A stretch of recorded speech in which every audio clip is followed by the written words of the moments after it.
Story recapped here. Today, I'm going to show a 2016 slasher film called Hush. Spoilers ahead. Watch out and take care. Inside a house located in the middle of the woods, Maddie is preparing a full-course lamb dinner with guidance from her laptop. She is instantly revealed to be deaf. As she tastes her cooking, a notification pops up on her laptop. It's Sarah from next door asking if she can stop by. Maddie spots her friend walking towards the house. Sarah tells Maddie, through sign language, that she had just finished reading her book. She then asks how does Maddie come up with her writing. Maddie tells her that it's called writer brain, as her mother would say. It makes her go crazy. Any possible outcome is like a movie in her brain with many endings. Their conversation is interrupted by a loud and blaring noise. They run back into the house to find smoke coming out from the oven and the fire alarm giving off a very intense warning. Maddie apologizes for her hell of a fire alarm and tells Sarah that she needs it because she has to feel the vibrations in order to wake up. She gives Sarah her own copy of the book before Sarah bids her goodbye. Later that night, Maddie is sitting alone in her living room, trying to finish up her manuscript. Feeling frustrated, she tries to distract herself by cleaning the mess in the kitchen. Suddenly, her friend Sarah runs up to Maddie's kitchen door, screaming and crying. Desperate for help, she is trying to open the door but it's locked. Maddie is cleaning the kitchen, but she is unable to see her friend. Sarah's piercing screams stop as an arrow lunges and pierces her back. A male intruder in a ski hat and white mask catches up to Sarah and stabs her against Maddie's kitchen door. He continues to stab her until her lifeless body slumps down to the floor. The intruder tries to catch Maddie's attention by knocking on her door, but Maddie doesn't respond. He immediately deduces that she is most probably deaf. As she continues working, the intruder sneaks into the house. With one hand bearing an arrow, he is about to stab her when he is interrupted by Maddie's sister, Alex, video calling her. He grabs Maddie's phone and hides. Alex asks her how Maddie's book is going, but Maddie says she's stuck and needs a distraction. She persuades her to come back to the city and live with her, but Maddie doesn't want to. Their conversation is interrupted when Alex asks if there's someone behind her because she saw something move. Maddie reassures her that it's probably the cat. Maddie picks up her cat's bowl and begins rattling it. She goes around the house shaking the bowl, but her cat is nowhere in sight.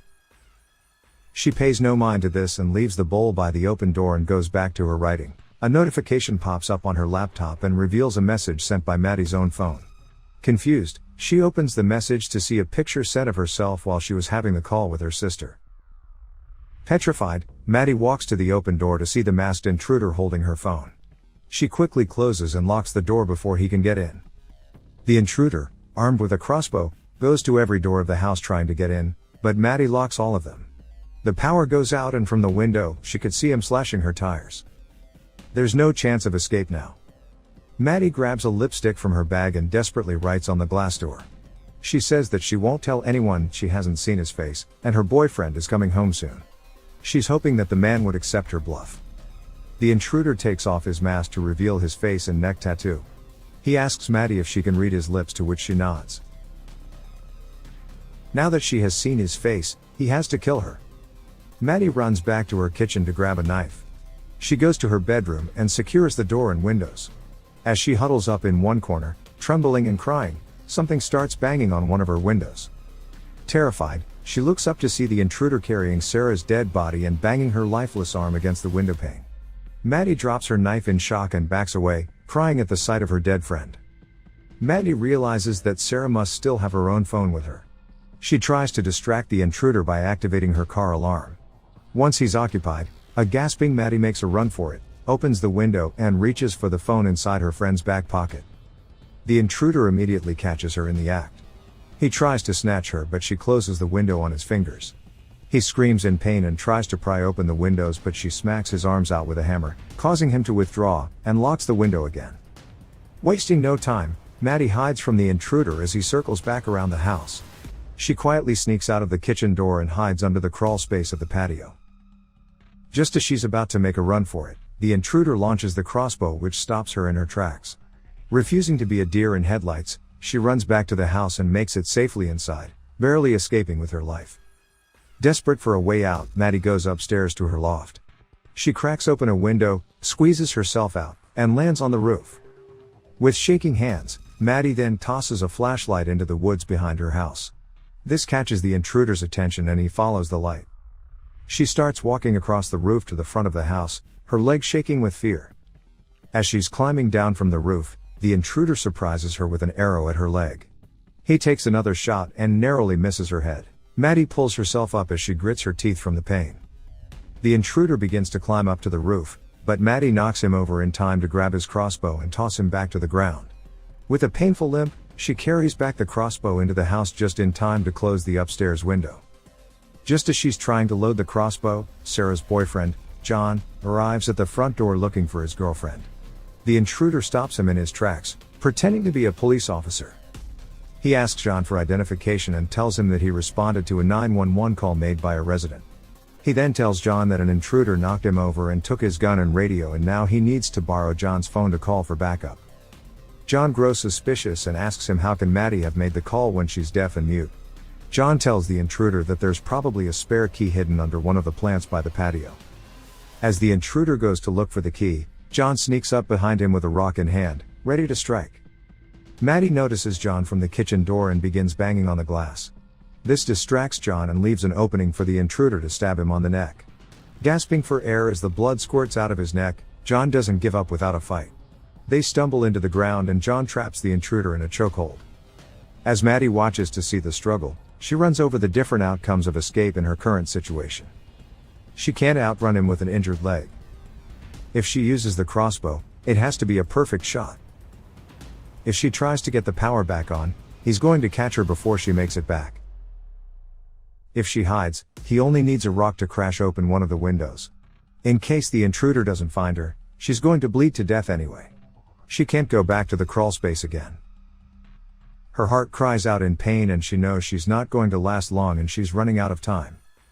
The intruder breaks free from John's chokehold and pushes him aside. John bleeds out and dies, unable to help Maddie. Maddie takes this opportunity and shoots an arrow into his shoulder. The intruder cries out in pain, his rage fueling his desire to kill her. He runs after Maddie back into the house and traps her hand in the middle of closing the kitchen door. Unable to scream out in pain, Maddie can only cry as he stomps on her hand, breaking the bones in her fingers. With her remaining energy, she retrieves her hand back into the house. As the intruder tries to break open the glass door, Maddie writes the description of the intruder in her laptop with her remaining hand and locks herself in the bathroom. As she's waiting for him to barge in, the intruder sneaks through the broken window and creeps up behind her. Just as he's about to strike her, Maddie feels his breath on her neck and turns around to stab him on the knee. He screams in pain and lunges at her with his broken knee. Maddie desperately hops back to the kitchen with her broken hand and bleeding leg and collapses beside one of the cabinets. As the intruder walks towards her, she aims a bug spray into his face and reactivates her fire alarm, buying her a bit of time. The intruder finally catches up to her and they are caught in a struggle. He punches her face and chokes her. But Maddie fights back, pushing his finger into his injury. He slams her to the floor and chokes her again and she sees her life flashing before her eyes. As her heartbeat slows down, she reaches for the wine opener with the last inch of her life, and with a mighty swing, she stabs him one last time on the neck. He releases his grasps from her neck as he chokes on his own blood and collapses on the floor next to her. Maddie gasps for air and quickly reaches for the phone in his pocket and dials 911. This is her chance to escape. She gives one last look at the dead intruder and slowly makes her way to the patio where she sits down next to her cat. As Maddie pets the furry little creature, flashing lights from the police are seen at a distance. She closes her eyes and sighs, she survived and she won. Subscribe to watch more videos like this. Turn on notifications. And leave a like, it really helps the channel out. Thank you for watching.